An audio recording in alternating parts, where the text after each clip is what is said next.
Bonjour à tous. Eh bien, je suis ravi, de vous accueillir dans cette, Paul Weber téléclasse en français qui est, gratuite pour tous ceux qui nous regardent. Moi, je suis Pierre Parnex, je suis médecin de santé publique et de prévention et contrôle des infections et je suis le président de la Société française d'hygiène hospitalière actuellement. Donc, évidemment, on est dans le cadre d'un événement très particulier qui est le Clean Hospitals Day qui nous réunit ce soir et je suis très, très heureux d'avoir avec nous et d'accueillir le professeur Didier Pittet. Tout le monde le connaît parfaitement, c'est le médecin-chef du service de prévention et de contrôle de l'infection aux hôpitaux universitaires de Genève. C'est le directeur du centre collaborateur OMS pour la sécurité des soins. La liste serait très longue, mais j'y rajouterai quand même un petit peu pour nous francophones. C'est l'homme qui a animé pendant 10 mois en France la mission que lui a confiée le président de la République Emmanuel Macron pour évaluer de manière indépendante la gestion de la crise Covid en France avec une comparaison internationale. Et je crois qu'il a vraiment brillamment démontré à cette occasion l'importance que a un homme qui connaît la santé publique, la prévention de l'infection, l'infectiologie, pour éclairer la décision, le regard et l'analyse. Mais ici, on appelle encore une autre casquette ce soir, celle de celui qui a initié le projet et l'initiative Clean Hospitals, dont il va vous parler, et qui a une ambition importante que je partage autour de l'hygiène de l'environnement. Et donc, on est réunis parce que le 20 octobre 2021, c'est le Clean Hospitals Day. Et donc, Didier va nous faire partager cette aventure, sa vision et les choses qui ont été accomplies dans le cadre de ce projet. Donc, on est encore très heureux de t'accueillir ce soir. Merci d'être avec nous et Didier, la parole est à toi. Merci Pierre, merci beaucoup. Et alors, c'est un plaisir pour moi de m'exprimer sur le Clean Hospitals, en particulier aujourd'hui, puisque nous célébrons ce qu'on appelle le Clean Hospitals Day. Alors, je vais d'emblée partager mes diapositives pour que vous puissiez avoir accès à l'information. Voilà, je pense que ça prend 1 ou 2 secondes. Et je peux d'emblée commencer avec ce plan de travail. Le plan de travail, donc la première diapositive vous résumez Clean Hospitals. Pourquoi est-il important finalement de garder l'importance de l'hygiène hospitalière au centre des débats? Alors, je vais revoir d'abord l'importance de l'hygiène environnementale dans la sécurité du patient, les activités autour de Clean Hospitals. Je vais vous parler d'une revue systématique sur les interventions dans l'environnement hospitalier ainsi que leurs effets sur les principaux pathogènes, premier résultat, et puis discuter du développement d'un nouveau modèle de mesure des activités en hygiène environnementale et des résultats d'une étude Sentinelle internationale que nous avons conduite en collaboration avec bien d'autres à travers le monde, pour revoir ensuite les coûts et valeurs de l'investissement dans l'hygiène environnementale et pour finir par discuter des perspectives de l'initiative Clean Hospitals. Prenons pour commencer l'importance en hygiène environnementale pour la sécurité des patients. La charge des infections associées aux soins est très importante. On parle d'une pandémie silencieuse. Au moins 500 patients chaque jour infectés dans le monde. 16 millions de décès par année. Aucun système de santé dans le monde qui n'a résolu le problème des infections liées aux soins à ce jour. Et puis finalement, plus de 50% de ces infections causées par les mains contaminées des soignants. Ceci, on le connaît puisqu'on en parle depuis de nombreuses années. Diapositive suivante, Covid-19 a finalement sensibilisé le monde entier à la transmission par contact. Les mains et l'environnement sont une prolongation finalement de cet aspect mobile de l'environnement. L'environnement est en principe relativement immobile, mais les mains finalement font que l'environnement devient un mode de transmission mobile des infections. Les bonnes nouvelles, eh bien, c'est que l'hygiène environnementale et la sensibilisation à la prévention et au contrôle de l'infection sont finalement aujourd'hui d'actualité. Et comme le dit très bien John Otter, ne jamais gaspiller l'opportunité d'une pandémie. Et nous avons vécu cette pandémie, ce qui nous permet évidemment de dire que l'hygiène environnementale doit rester au centre des débats. La diapositive suivante vous montre finalement l'hygiène des mains, l'impact de ce gel hydroalcoolique reconnu aujourd'hui comme standard de l'hygiène des mains, qui a sauvé des centaines de millions de vies, qui a sauvé des milliards de dollars, qui est devenu un mouvement global et un standard de qualité des soins à travers le monde entier. et qui a été officiellement adopté dans presque chaque pays dans le monde à travers finalement cette stratégie des mains propres, comme on le dit, ou de clean hands, qui couvre aujourd'hui et qui couvre plus de 98% de la population mondiale.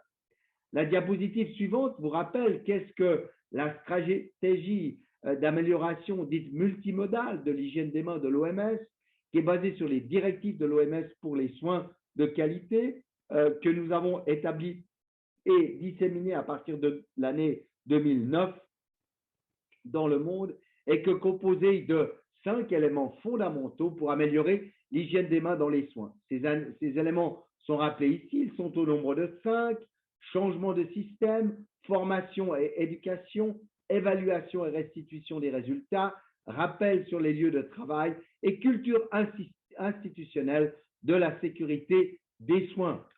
La diapositive suivante vous montre où nous en sommes, mesuré par ce modèle d'auto-évaluation de l'hygiène des mains dans une étude globale de l'Organisation mondiale de la santé en 2019, qui est en voie de publication aujourd'hui, actuellement, et le sera au cours de ces prochains mois dans le Lancet Infectious Disease.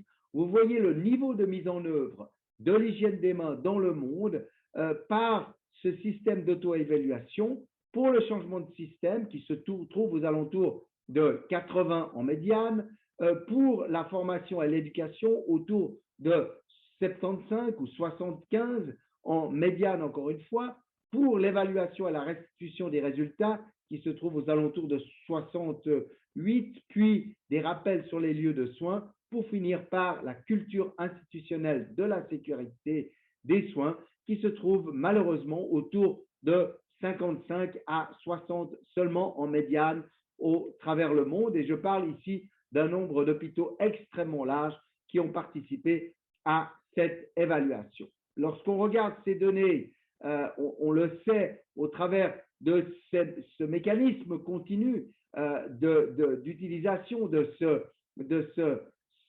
scoring system qui a été traduit dans différentes langues et qui nous permet au fond d'établir des actions dans le domaine de l'hygiène des mains. La diapositive suivante vous rappelle que cette campagne mondiale de l'hygiène des mains, au fond, subit son apogée chaque année, vit son apogée chaque année autour du 5 mai, avec cette journée annuelle mondiale de la promotion de l'hygiène des mains dans les institutions de soins, qui a lieu depuis 2009 et qui, cette année, était autour du logo « Sauver des vies, des mains propres ».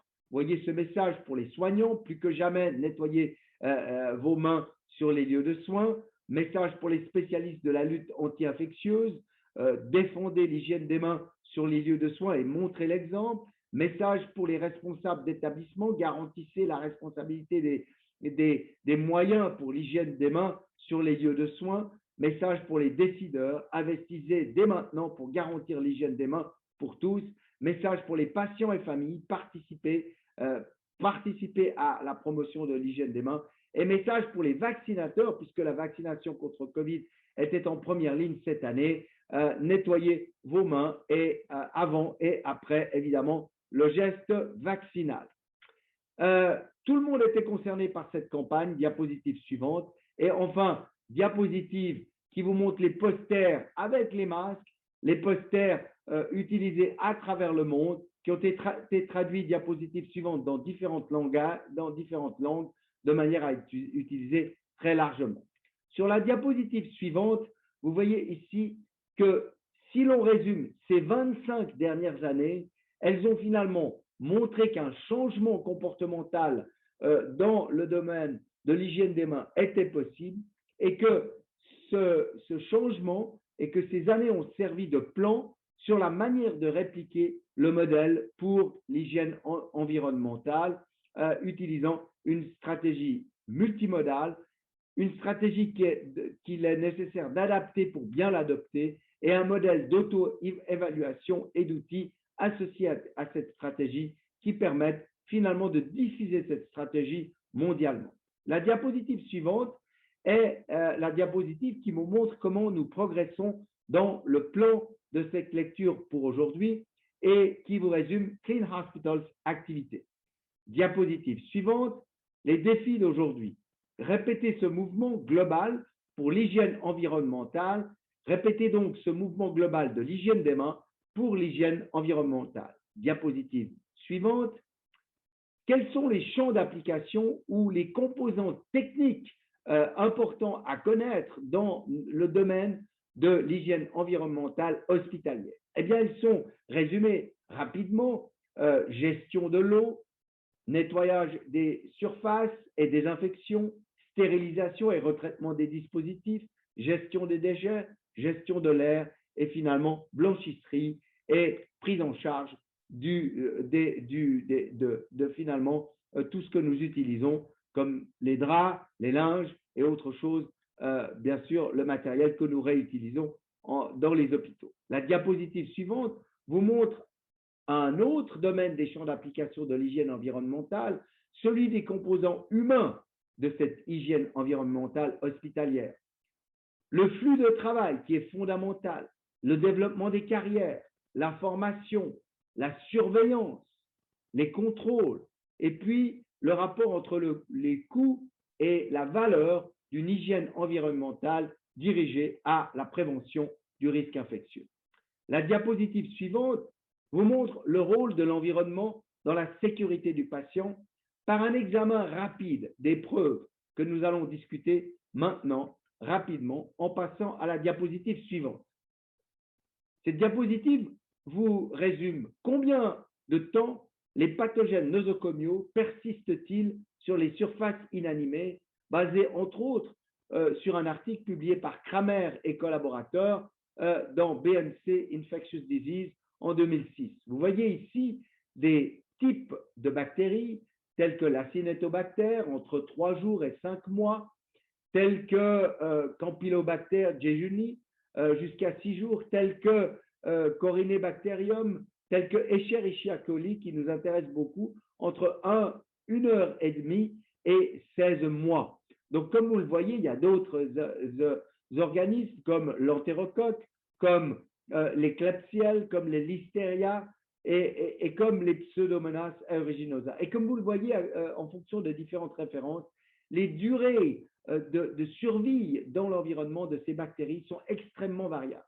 Ce qui montre bien, compte tenu de l'échelle de risque et compte tenu de l'échelle de survie de ces bactéries dans l'environnement, qu'il convient d'avoir un entretien de l'environnement qui est évidemment orienté et dirigé d'une manière efficace, de manière à être sûr que ces bactéries ne survivent pas dans l'environnement hospitalier.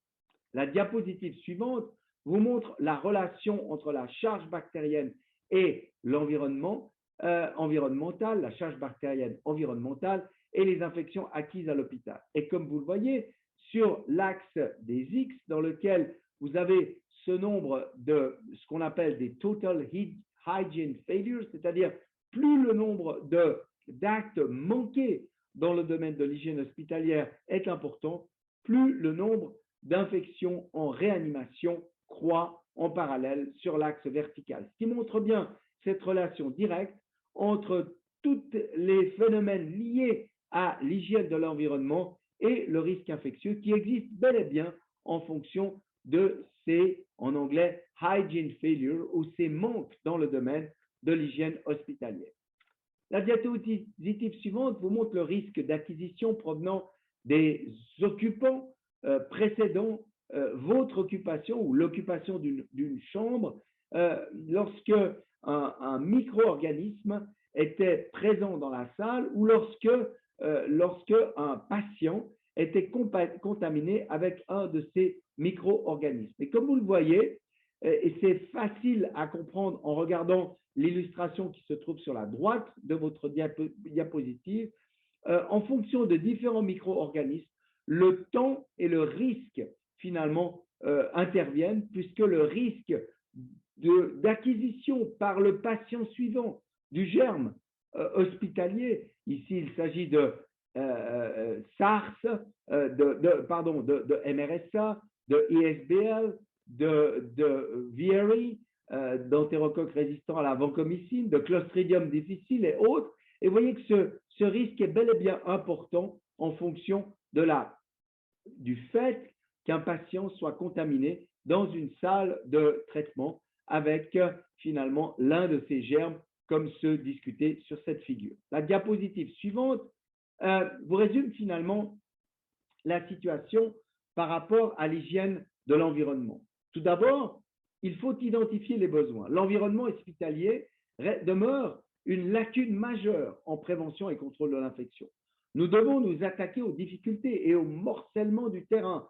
Ce terrain est occupé par différentes personnes et considéré par différents agents de santé et il convient de les mettre ensemble pour nous réunir pour bien gérer ce risque.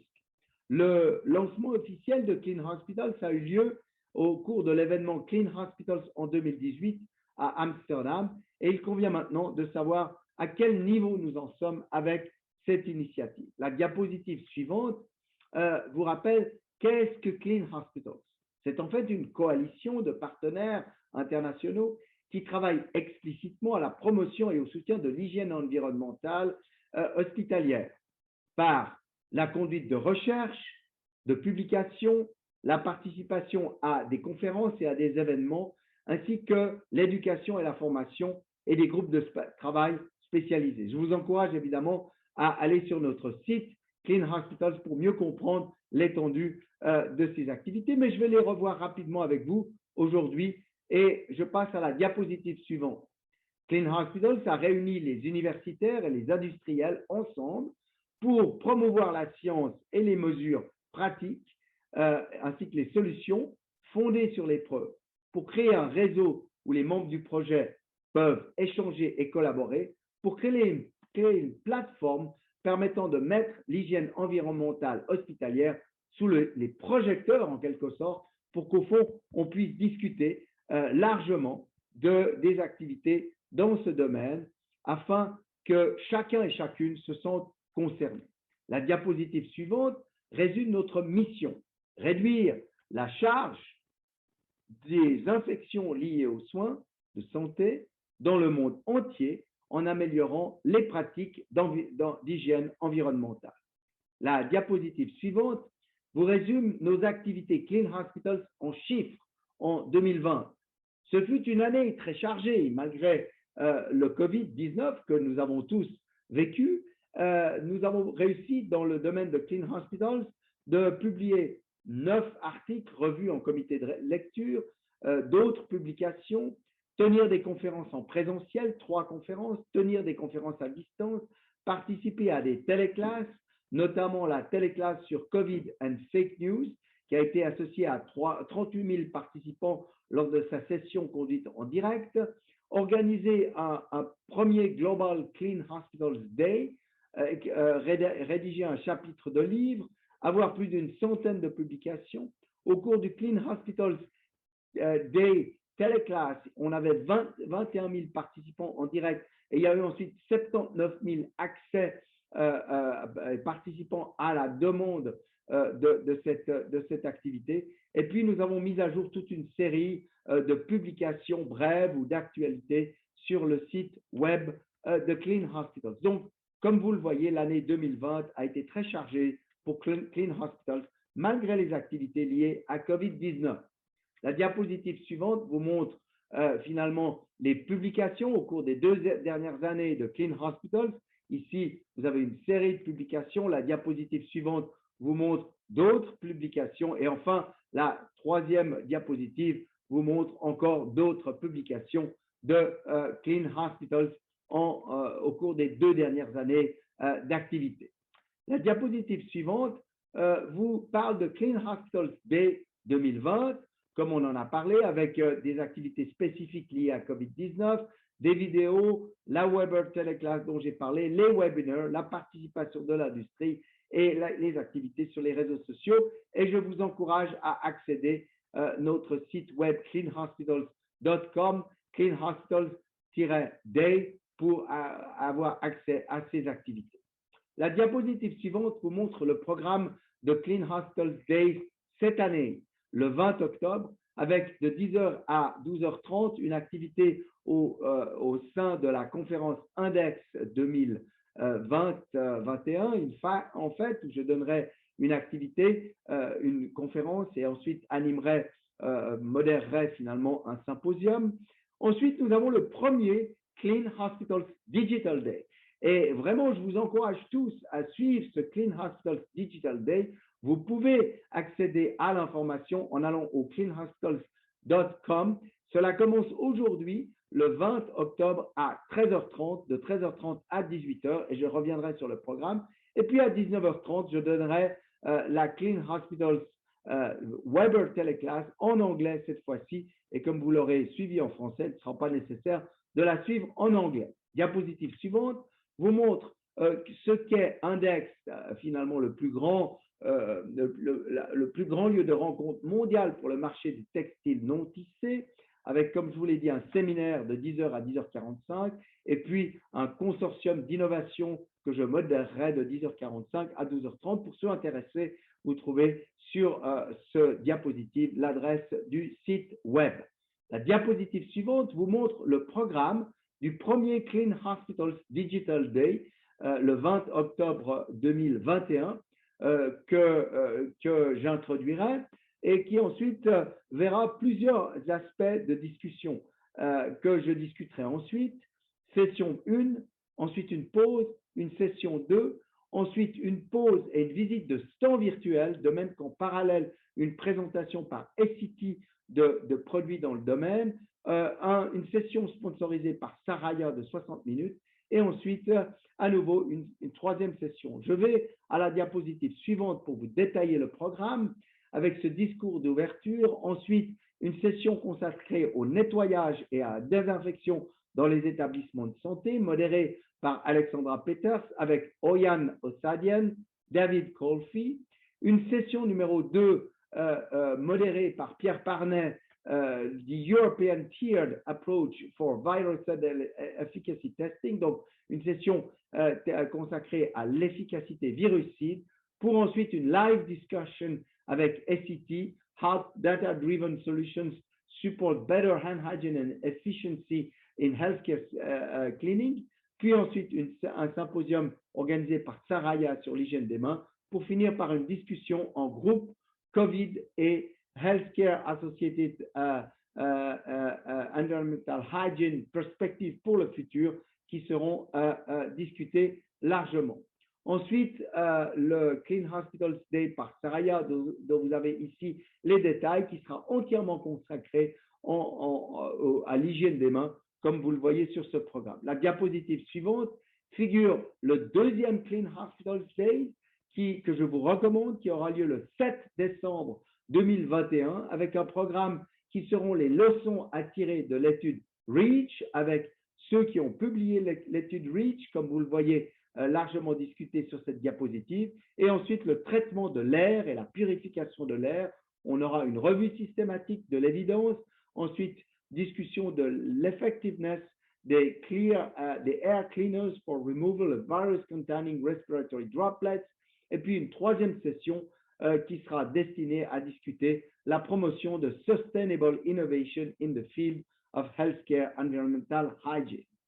La diapositive suivante vous rappelle que Clean Hospitals Days permet un soutien aux pays à très bas et bas revenus, en partenariat précisément avec la Weber Teleclass et Paul Weber. Vous pouvez soutenir les professionnels dans les pays à faible ou très faible revenu pour qu'ils participent au Clean Hospital Digital Days.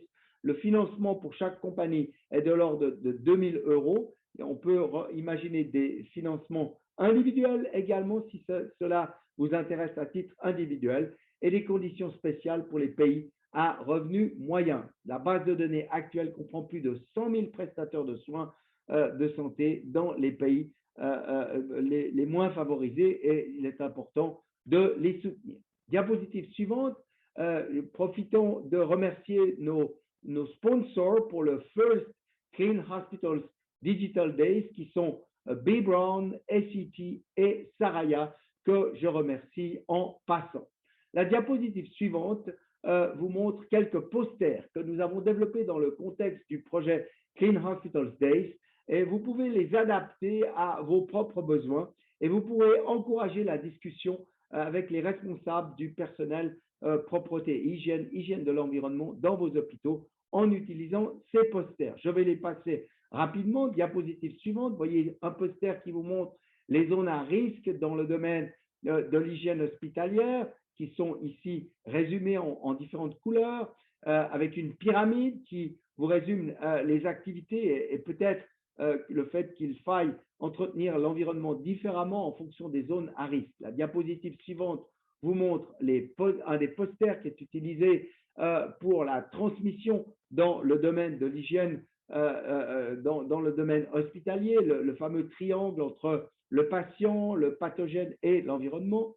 La diapositive suivante vous résume le Sinner's Cycle qui vous exprime bien qu'en fonction du type d'utilisation de la méthode que vous utilisez pour entretenir tel ou tel paramètre de l'environnement, le temps nécessaire peut être différent, le produit nécessaire peut être différent et évidemment, les différentes solutions peuvent être proposées de manière toute différente en fonction des activités. Mais je n'entre pas dans les détails de ce Sinner's Cycle qui sera utilisé dans nos principes d'éducation dans le domaine de l'hygiène environnementale.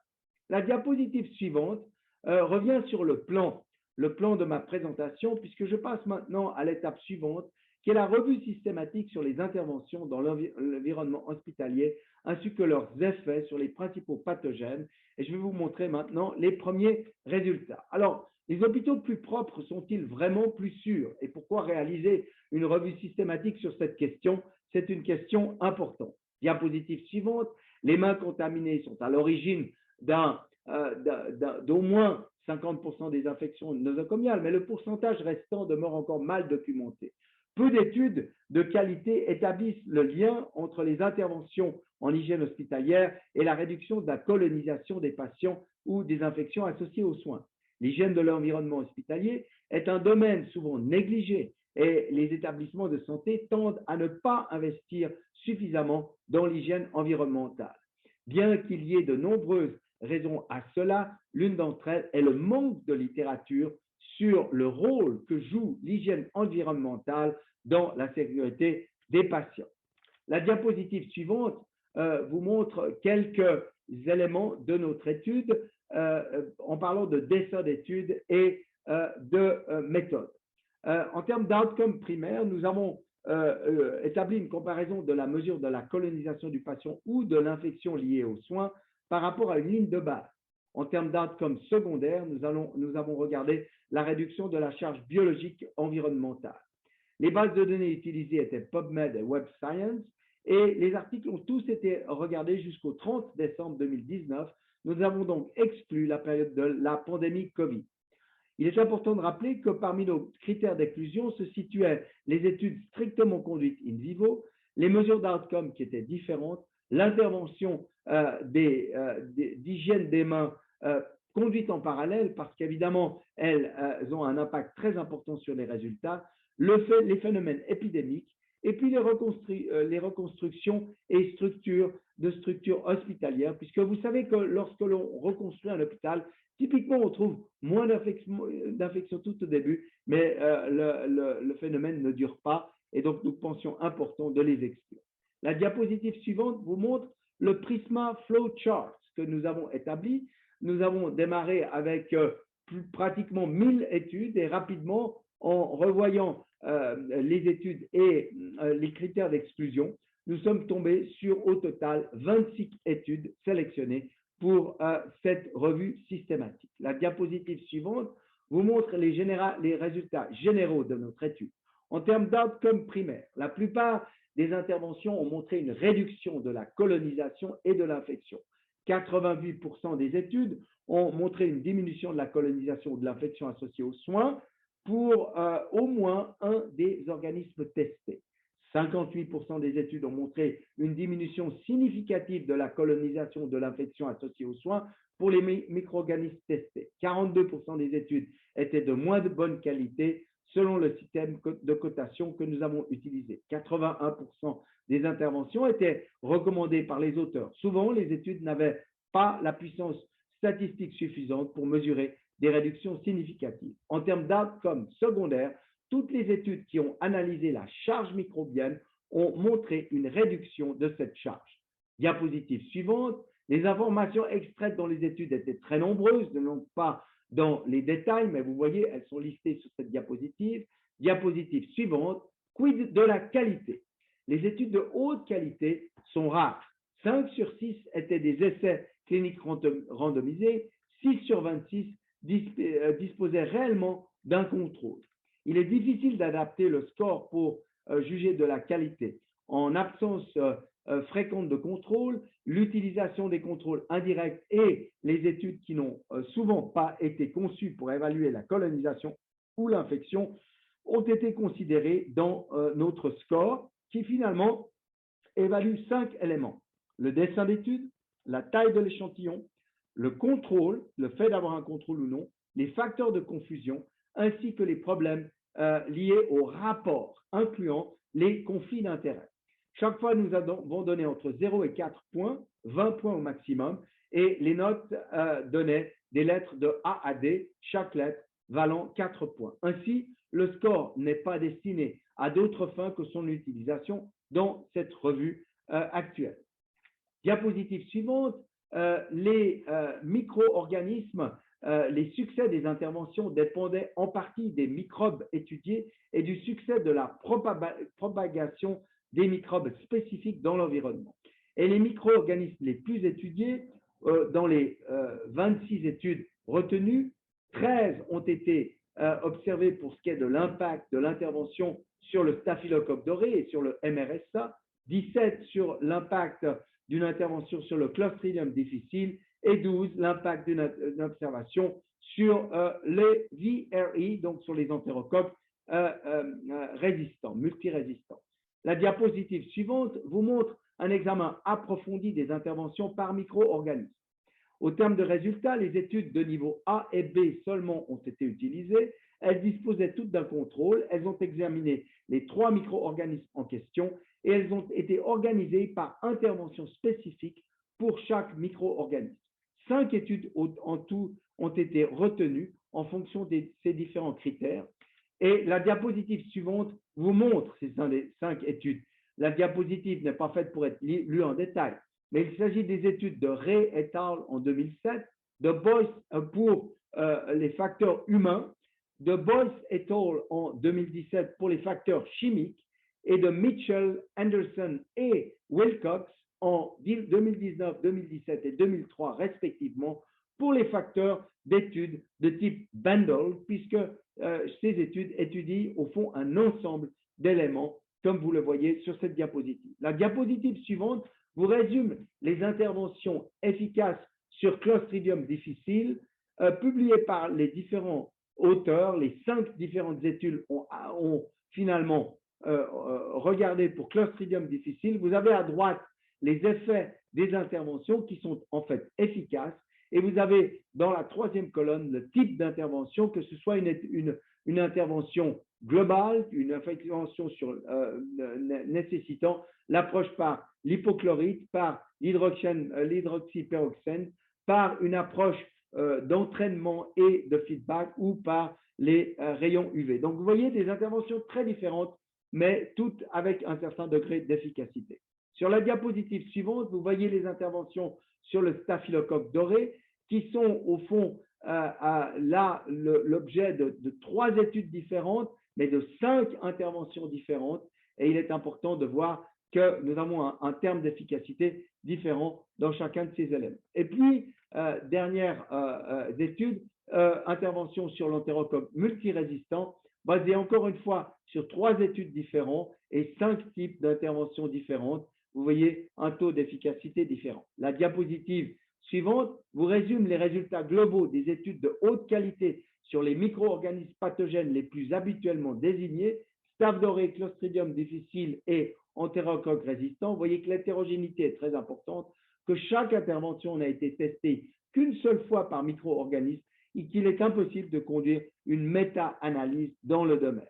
La diapositive suivante vous donne les messages principaux de cette étude qui se résument ainsi. L'environnement de soins de santé est important pour la sécurité des patients. Nous avons besoin d'études plus nombreuses, plus précises et de plus grande ampleur et de meilleure qualité pour pouvoir conclure différemment par rapport à ces études. Mais nous n'avons pas besoin d'attendre que ces résultats soient à disposition pour commencer à faire de l'hygiène environnementale une priorité dès maintenant. Mais il est clair que nous devons conduire des études de bonne qualité pour être plus pertinents encore avec nos conclusions. La diapositive suivante vous montre que je passe actuellement au plan suivant, le développement d'un modèle de mesure des activités en hygiène environnementale et les résultats d'une étude Sentinelle internationale.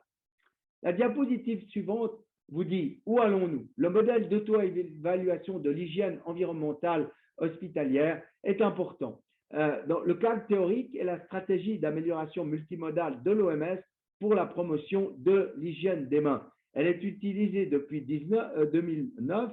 Elle comprend un changement de système, la formation et l'éducation, l'évaluation et la restitution des résultats, le rappel sur les lieux de soins et la culture institutionnelle. Et vous la connaissez bien.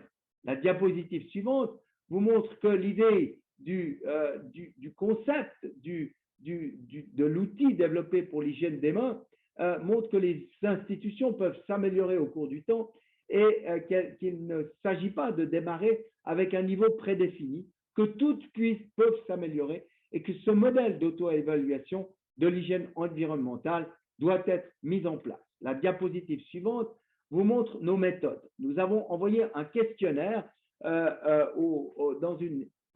série à partir du 16 avril 2020. Le premier tour visait 2 hôpitaux par pays et incluait 175 pays à partir de notre base de données de plus de 18 000 hôpitaux à travers le monde. Des séries supplémentaires ont été envoyées pour cibler les pays à faible et moyen revenu qui n'ont pas très bien répondu au départ. Au total, aujourd'hui, 746 hôpitaux ont été contactés. L'objectif était d'inclure au minimum 4 hôpitaux de chacun des niveaux de revenus définis par la Banque mondiale. La diapositive suivante vous montre au fond les premiers résultats de cette enquête Sentinelle qui ont été publiés au cours de l'ICPIC et vous montre que au fond la base de données envoyée à 743 hôpitaux nous a permis de recruter 51 hôpitaux de 35 pays différents et dont 13 participaient dans des niveaux élevés de ressources et 9 dans d'autres niveaux. Mais la diapositive suivante vous montre ceci en plus de détails. 51 hôpitaux ont participé au sein de 35 pays. Elles ont répondu au questionnaire, que ce soit des hôpitaux à faible revenu, à revenu moyen inférieur, à revenu moyen supérieur ou à revenu élevé. La diapositive suivante, le questionnaire Sentinelle, je vous montre quelques résultats sélectionnés. Les environnements à faible ressources et à ressources élevées ont tous connu des problèmes majeurs avec leurs problèmes dans le domaine de l'hygiène environnementale. Donc, ça veut dire que des progrès peuvent être réalisés dans absolument tous les hôpitaux du monde. Je vous montre ici quelques-uns des résultats de ce questionnaire. Je vais aller assez vite de manière à ce que vous puissiez comprendre au fond quelles questions nous avons posées. Voici ici le modèle d'auto-évaluation. Donc, vous voyez, c'est un score classique. Cette diapositive n'est pas faite pour être lue. Et voici maintenant quelques résultats. Quels produits et équipements de nettoyage sont disponibles pour les surfaces dans vos pays? Alors, vous voyez, première colonne, le type de produit. Deuxième colonne, le revenu dans les pays à revenus plus élevés. Et de troisième colonne, dans les pays à revenus moins élevés.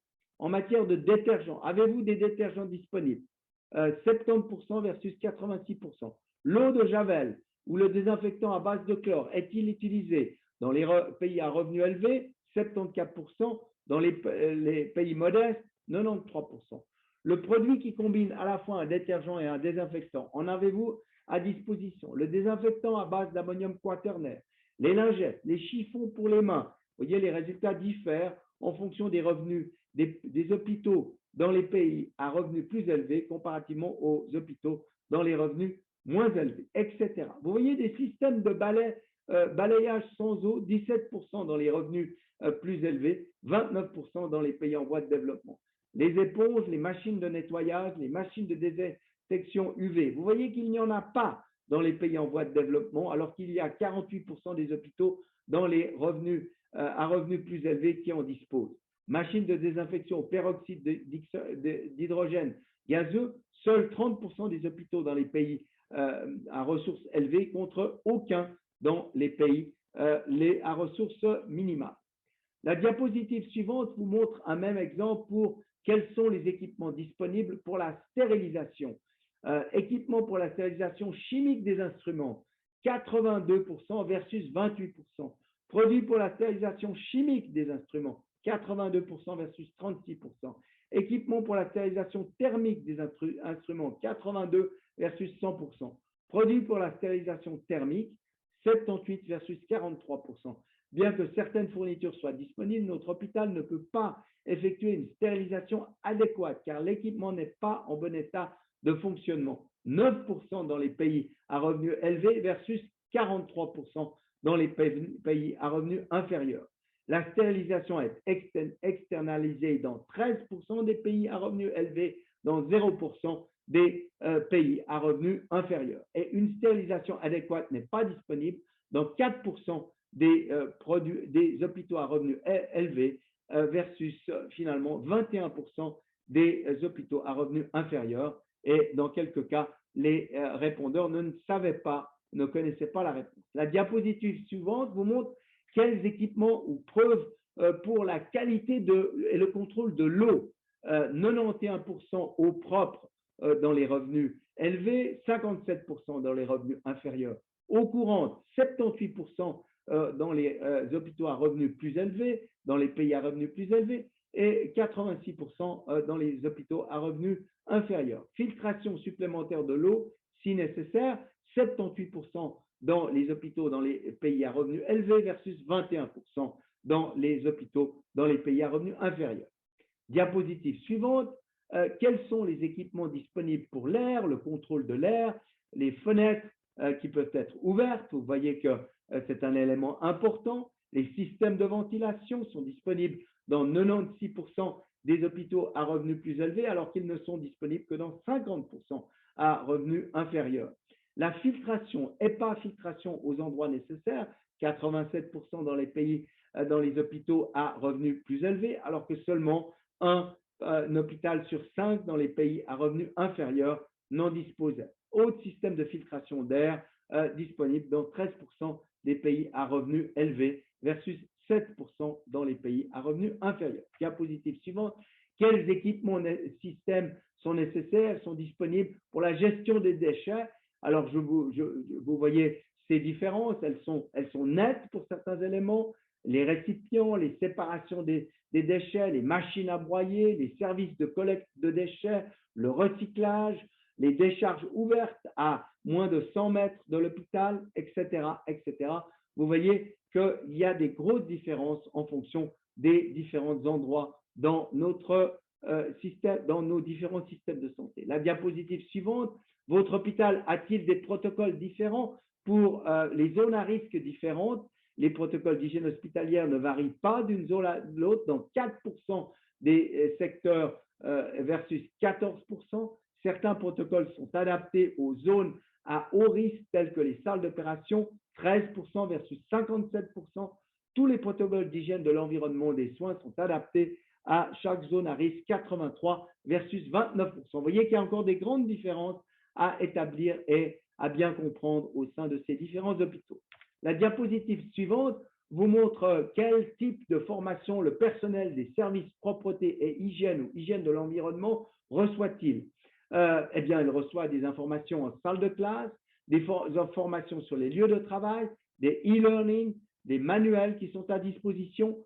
Parfois, les personnes ne savent pas, ou parfois, il n'y a aucune formation qui est donnée. Comme vous le voyez, 4% des hôpitaux dans les pays, dans les hôpitaux à revenus élevés, 7% dans les hôpitaux à revenus dans les pays inférieurs. Diapositive suivante, votre hôpital fournit-il ou exige-t-il une formation formelle pour le personnel du secteur hygiène, propreté ou de l'environnement à l'embauche? Aucune formation formelle, une certaine formation formelle ou une formation formelle complète. Et vous voyez d'énormes différences dans les hôpitaux dans les pays en voie de développement ou les pays à revenus inférieurs versus les pays à revenus plus élevés. Mais vous voyez que la formation formelle complète n'est disponible que dans 30% des hôpitaux dans les pays à revenus très élevés. Donc, ça veut dire que vraiment, il y a un énorme progrès à faire et que cette formation, une certaine formation, n'est disponible que dans la moitié seulement de ces hôpitaux. Donc, beaucoup de progrès doivent être faits à ce niveau-là et il y a de la place pour de l'enseignement et pour des enseignements bien faits. Diapositive suivante. Comment les performances de chaque membre du personnel dans le domaine de l'hygiène hospitalière sont-elles contrôlées? Aucun contrôle. 12%, contrôle irrégulier dans 22%, contrôle visuel dans 4%, et puis régulier et monitoré dans 41%. Vous voyez, c'est encore très insuffisant. Diapositive suivante. Y a-t-il une gestion sur place du personnel dédié à l'hygiène de l'environnement dans votre hôpital? Aucune. Dans 4%, 44% dit parfois, 27% dit souvent et 11% dit toujours. Donc, vous voyez, il y a vraiment un gros progrès encore à réaliser dans ce domaine-là. La diapositive suivante, le personnel de l'hygiène de l'environnement est-il géré sur place? Vous voyez ces réponses extrêmement variables et extrêmement différentes d'un secteur à l'autre de nos institutions. La diapositive suivante. Le personnel infirmier et le personnel du domaine de l'hygiène hospitalière parlent-ils la même langue?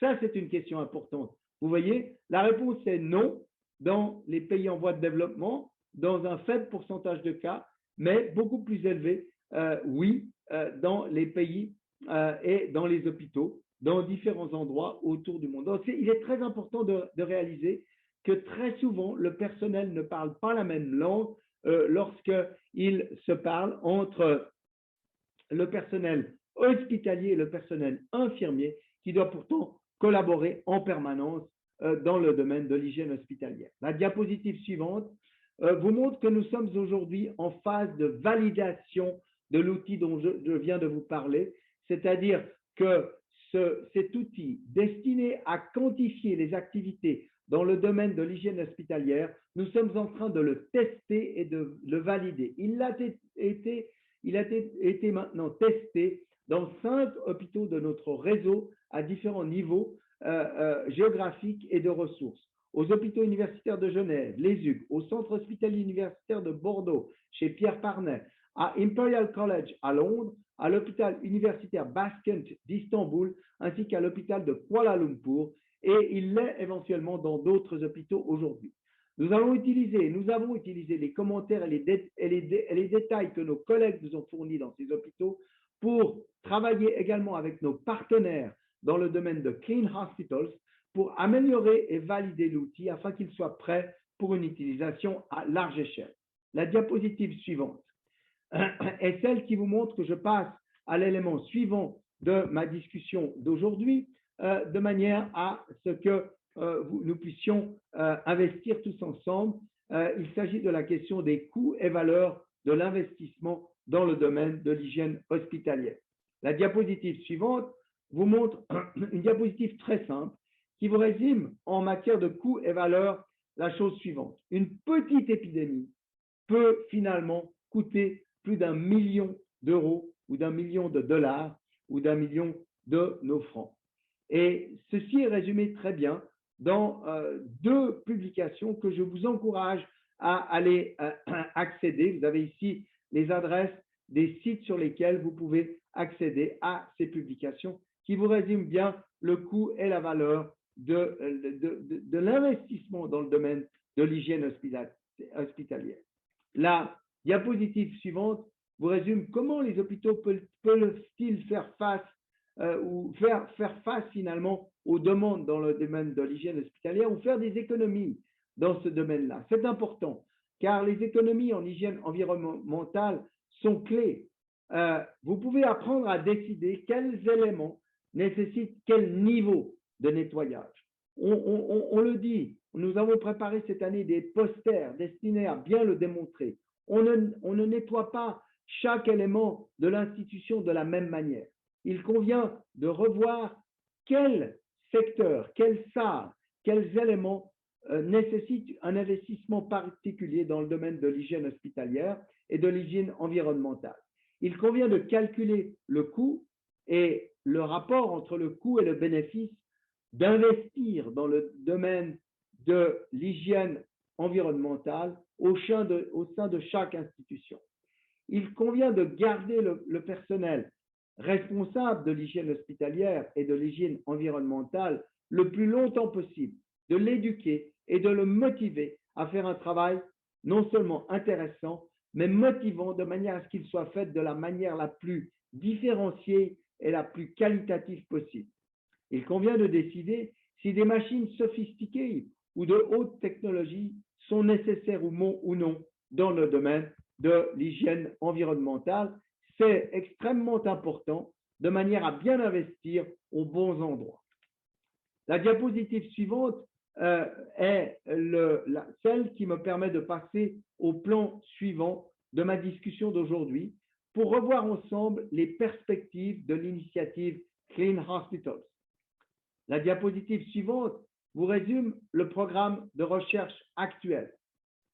Nous finalisons donc le modèle d'auto-évaluation de l'hygiène environnementale hospitalière, aussi appelé HEHSAF, en collaboration avec les parties prenantes, qui sont des hôpitaux à travers le monde entier, ainsi que nos partenaires scientifiques et nos partenaires industriels.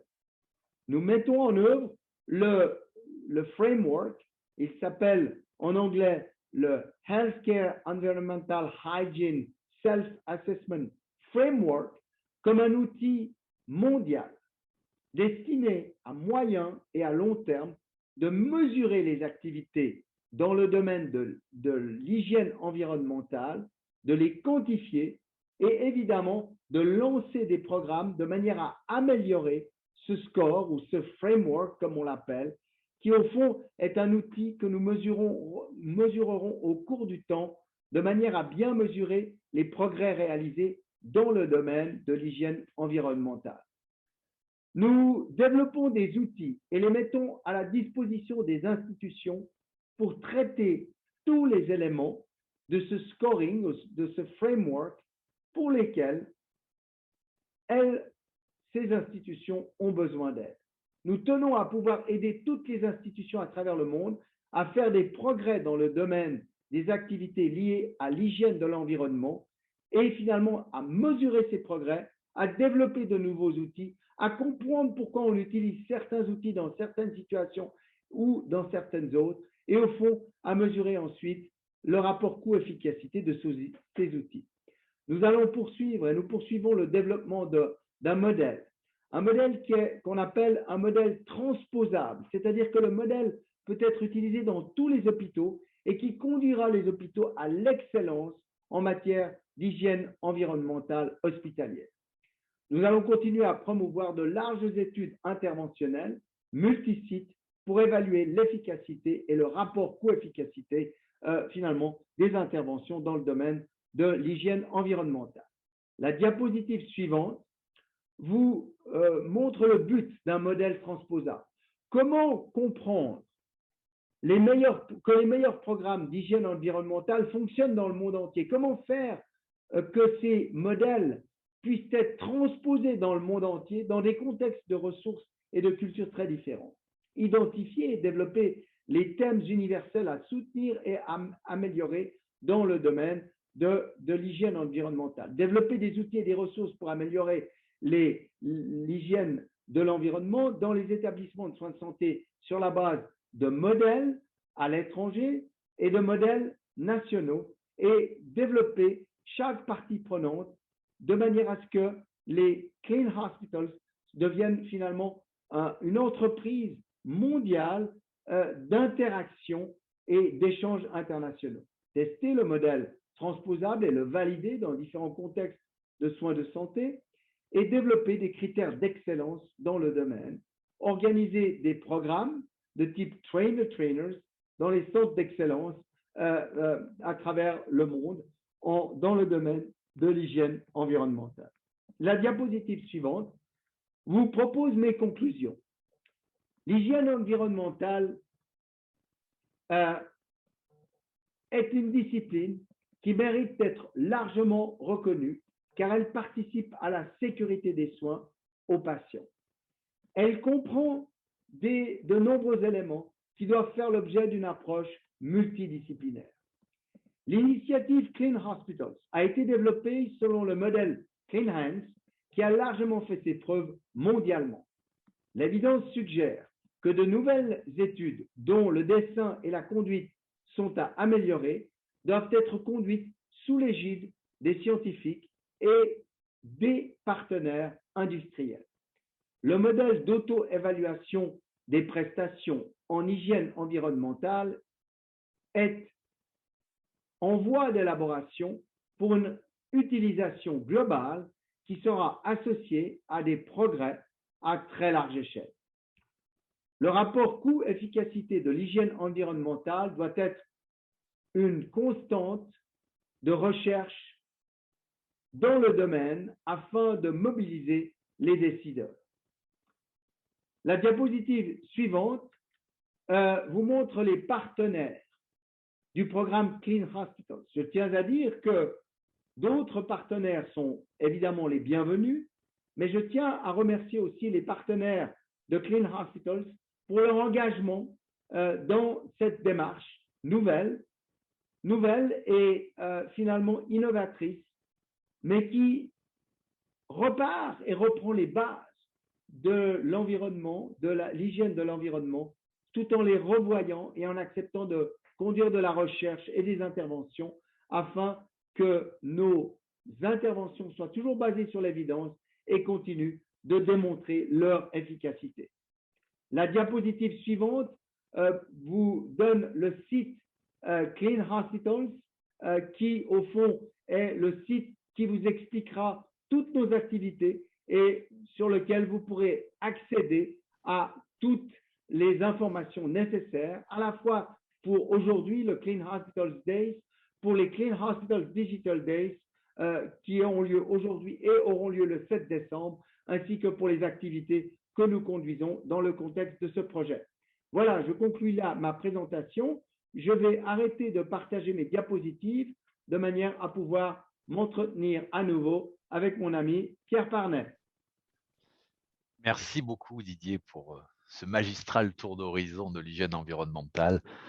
Comme toujours, tu mets toute ton énergie, tout ton talent et tout ton cœur, quel que soit le jour de l'heure et de la nuit, parce que pour toi, le monde est vaste et ne s'arrête jamais. Je crois que tu nous as montré que Clean Hospital, c'est un très beau projet qui a fait beaucoup d'avancées en assez peu de temps finalement. C'est pas un projet qui a énormément de moyens, mais il est porté par toi et par une équipe qui a de l'envie. À l'évidence, l'hygiène environnementale, c'est important, ça a du sens. On a tous en tête une épidémie qui dure, on ne sait pas comment la contrôler, puis à un moment donné, on trouve un réservoir environnemental, des toilettes, une douche, un oreiller, qu'on va arriver à manager de façon plus efficace et on va gérer notre épidémie. Et pour le patient, il y a des risques, c'est évident. Les mesurer, tu l'as montré, et c'est pas simple. Je crois que ce qui a été fait avec la revue de la littérature est quand même très intéressant et novateur. Il n'y avait pas d'équivalent. Alors, ça peut paraître pour les gens assez pauvres finalement, mais c'est vrai que si on est rigoureux, ben, on enlève les épidémies parce qu'on fait tellement de choses dans une épidémie qu'on ne sait pas trop d'où vient le contrôle, donc on ne peut pas l'analyser.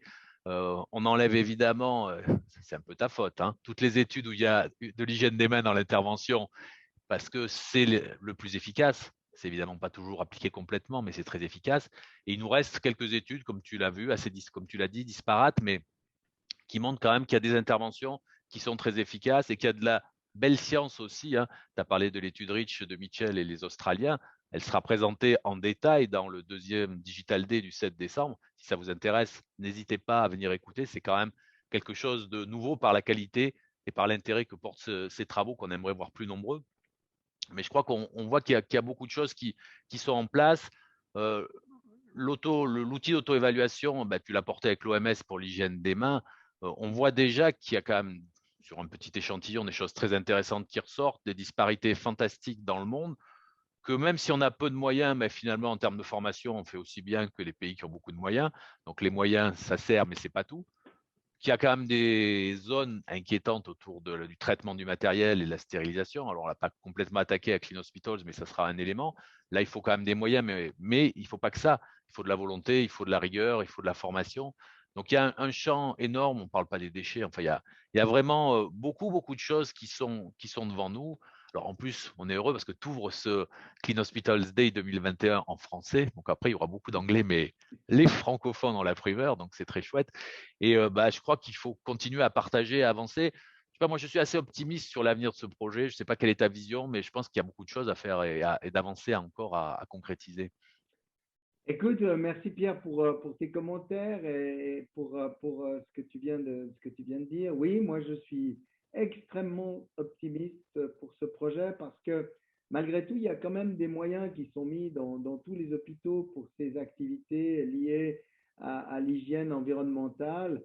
Et parfois, il y a des moyens très importants qui sont mis à des endroits qui ne sont pas forcément les endroits où on mettrait les moyens les plus importants. Donc je pense que en développant ces modèles, en les comprenant mieux, on arrivera à faire des modèles qui seront transposables et qui aideront les institutions, même celles qui ont peu de moyens probablement, à repenser l'hygiène de l'environnement de la plus belle des façons, de manière à ce qu'on soit sûr que, au fond, une partie du travail est faite de manière absolument parfaite ou quasi parfaite, limitant les risques pour les patients. Je crois que tout de même, on va pouvoir, en faisant en sorte que les uns et les autres participent au développement de ce projet, on a des tas de gens qui veulent y participer.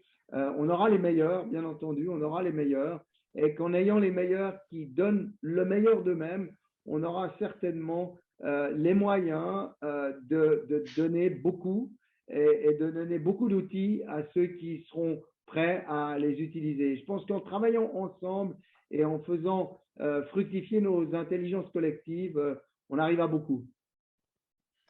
Oui, puis pour ceux qui suivront le premier Digital Day cet après-midi, vous aurez aussi une présentation d'une étude avec des spécialistes du changement du comportement. Et on mise aussi beaucoup sur cette partie de la science pour nous aider et avancer. Et puis celle-là, elle est universelle. Tout le monde peut réfléchir à ses pratiques, son fonctionnement. Je pense que c'est quelque chose qui peut aussi nous aider une dimension de plus.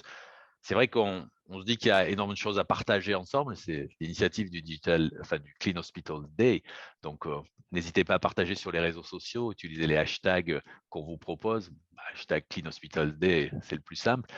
Pour partager votre expérience, votre vision, vos questions, c'est ouvert. Pour aussi valoriser les gens qui font l'hygiène de l'environnement au quotidien, c'est important. C'est des métiers pour lesquels il faut être qualifié. Si on ne se donne pas les moyens pour cette partie, on n'aura pas de résultat, c'est évident. Donc, il faut les valoriser. Et tu l'as bien montré dans l'approche économique. Et une épidémie, ça peut coûter une fortune assez vite. Alors, on peut l'éviter, mais on ne l'évite pas toujours en général.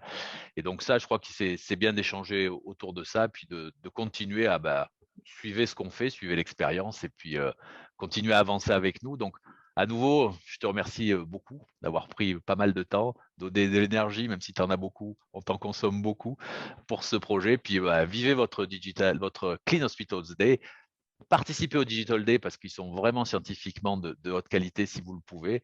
Et puis à bientôt pour la suite des aventures. Merci Didier et merci à Paul Weber de nous avoir accueillis dans cette téléclasse française. Merci Pierre et merci Paul et bonne journée. Bon Digital Day.